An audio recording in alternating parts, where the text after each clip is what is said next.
Hey, it's Marissa. Today I wanted to talk to you about my Trello buyer and seller boards that I've recently created, and I'm very excited about these. So, this could be for if you are maybe thinking about implementing this into your business as well, or if you were a client, just kind of seeing what I offer to my clients. I do have more in depth tutorials on how to find your way around the Trello boards.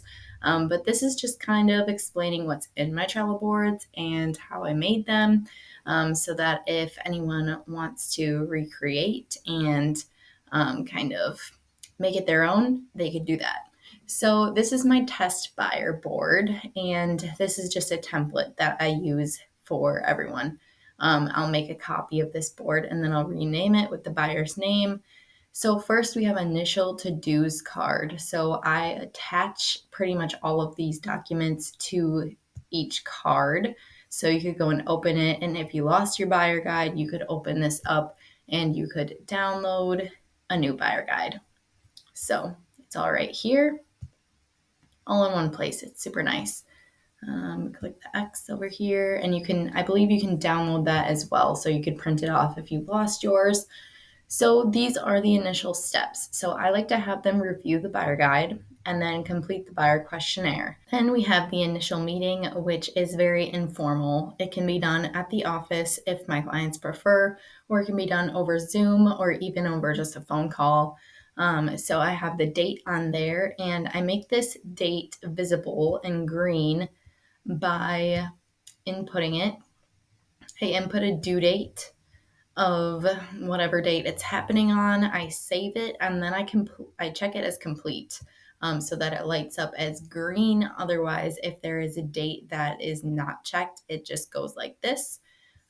So we have our initial meeting and then we get pre-approved. And if you opened up this card, you would find a list of all of my preferred lenders and all of their contact information and some frequently asked questions about getting pre-approved. Why is it so important? It's for it to be a first step. And then we sign the buyer agency agreement and I set up a custom email search. So then my next card, it jumps like in chronological order from step to step. It all kind of makes sense. And obviously you can personalize this and customize it as much as you would like. So my next card, the next thing that would happen is we start viewing homes and writing offers. So I have a list of buyer guidelines that help the transaction go as smoothly as possible. Avoid any major employment, financial changes during this time. It's going to affect your ability to get the loan, et cetera, et cetera. So those are kind of the rules, if you will. We've got those, and then we have some information on showings, some information on the offer to purchase. I like to personally review them the first time in depth with my buyers so that they understand what they're signing their names to. And then, if we're on like the eighth offer or something, as any buyers from 2021, 2022 would know, we can kind of skip that part, or we can review the offers in depth every single time if you'd like. So I just kind of have a blurb in there that I prefer to review them in depth the first time. And then what happens when you get an accepted offer? Pretty much you are going to refer to the accepted offer list right here. So that doesn't really say very much about what happens after you get an accepted offer, because this is probably the biggest list that I have on here, and it is the most in-depth. Then I've got some helpful terms that people will hear about in the transaction, and they'll be like, hey, what is that? Like when I say MLS, obviously the average person doesn't know what MLS stands for, and why would they? So I actually made some videos as well, because I know some people like to watch videos more than reading. And so I've got all the information if you just want a quick read. Otherwise, I do have a video. You can add attachments as we have seen with my documents. And let's see if we can just escape. Let's see. How do I get out of here now? I'm like struggling. Oh, it opened up a new tab. Okay, so it opens up a new tab. So you just go back. So I'm going to drag myself back down here. Alrighty, so then you can just click out of here. And then after we have all of these terms, and obviously my clients can always ask me what any of these mean at any point. But if they have their Trello board and they're quick like, hey, what's earnest money? And they go in there and listen to me talk about it and they're like, okay, yeah, I know what it is now. Then it might avoid that conversation. So do not do before closing. I added this because you don't want to do any of this. It might affect your ability to get your loan. It will affect your ability to close on time. So we have all of these things that your lender should be informing you of as well. And then we have the accepted offer list, which is my favorite list of the entire thing. So in here, I have information about earnest money, the details. It's held in a trust until closing. It's applied to the buyer's down payment at closing. How is it dispersed if the transaction falls through? How do you deposit the earnest money? Well, it can be mailed, it can be dropped off, it can be electronically deposited, and just all of the information that you would need to know. I also have email templates that I send out to my clients, so they will get all of this information in their email as well. But again, this is just a reference point for them. So, earnest money, let's say that it is not in yet. So I will put the due date, and I made this a while ago, so we are going to have to jump forward.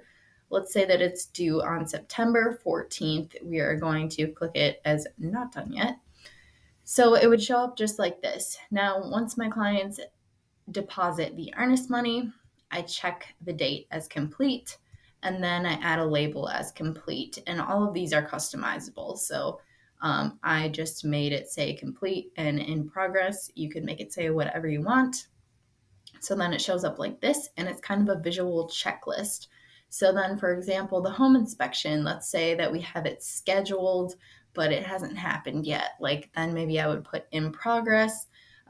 If the inspection has been completed and we are waiting on the list of repairs and everything like that, I'll say that the home inspection itself is done, but the home inspection contingency we are going to put as in progress, and this is where we would put our contingency deadline. So this is when, everything is going to be due. So we have the due date on there, and then we say it's in progress. So it shows up like this. And this all goes in chronological order as well. You can customize these fields if you have any other things that commonly come up in your offer to purchase that you'll have to go through. I have more information on final walkthrough and closing, and I can put locations in there as well. So that's really nice. And you'll be able to see how far you are in the transaction. And then post closing. So I have review links. I say reviews are like presents to me, like on Christmas morning, and I love them so much. And here are all of the links. Again, I send this in an email as well. I'm a focus on energy ambassador, and so I just have some information about that. And then also just a little blurb that if you have any questions during the transaction, after the transaction, obviously don't hesitate to reach out, even if it's just for a vendor referral, if you need a painter, if you need, whoever. I can refer someone to you. So that is my buyer board. And now we're going to hop over to my seller board. All right, we are on our test seller board, and I do have Trello Premium, just a disclosure. So I can see all of my boards, but I can add my people to here. So I'm just going to put in my general real estate account and share this one. Yes, I am already here. Okay. Well, let's just see if I can put myself in. No, I'm the board admin. Okay, let's try my personal. I don't think I've added that yet. So let's go. All right, invite them to start collaborating. This is what it's going to look like when you add your clients. So if I have my sellers, I can add both of them. You don't have to say this, like join me on Trello and let's work together. You're going to change member to observer. They are going to be able to see the entire board and see the updates, but they are not going to be able to make any changes. They're not going to be able to see any of your other boards and your other transactions going on, your personal boards. So you can type your little message in here. and share it with your clients. And then up here, it's going to say who it's shared to. So I really like my seller board. I just think it's so visually appealing. So again, we're going to start over here with the initial appointment. So once we set up an initial appointment, I am going to put the date in there that we have it for. Everything you're going to need to know is in here. I didn't finish that yet on my test seller board, but it could be a video or something, just introducing yourself. And these are all the things that are going to happen at the initial appointment. So a price estimate, a walkthrough, and then I'm going to drop off all these documents. So this is the seller's homework before the next appointment. And if they lose any of these, like I said, I'll drop off paper copies or share electronic copies with them. If they lose any of these, they are all attached. So the seller guide is attached, like seller improvements is attached. And then they're going to need to get a copy of their house keys, look for their prior title, and get the home ready for listing photos. This doesn't have anything in it because it was just my test seller boards. But when I actually went back and updated my boards, it has a bunch of staging tips in there. So you could add those as well. Then we move on to the actual listing appointment where the contracts are going to be signed, pictures are going to be taken, measurements taken, etc. So we put the date in here, and then we just state all of that, what we're going to do at the listing appointment and any other details that they might need to know about that. And this is all in an email as well. So once the listing appointment is set up, all of this information is going to be in there so that the sellers know what to expect.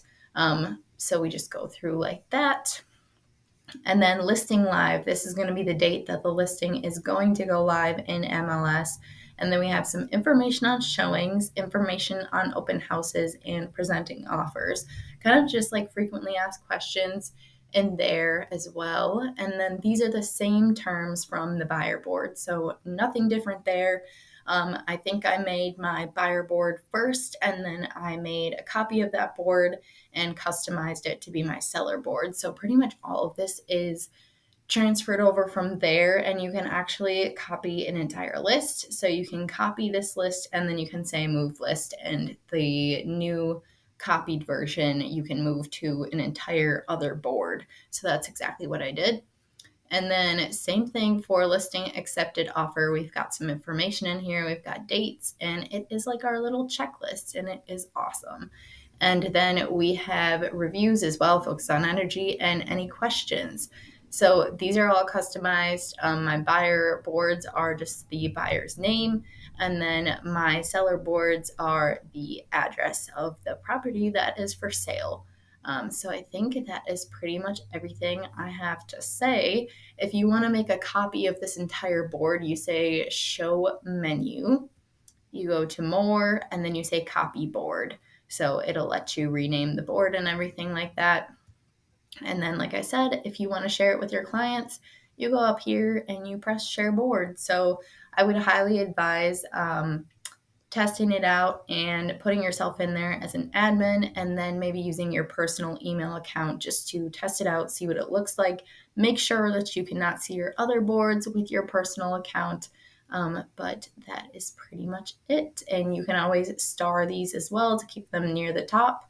But I just think it's a really great way for clients to see visually what's happening in their transaction, and also for myself to track what is going on and where we're at. So that is all. I hope you enjoyed, and let me know if you have any questions about any of this.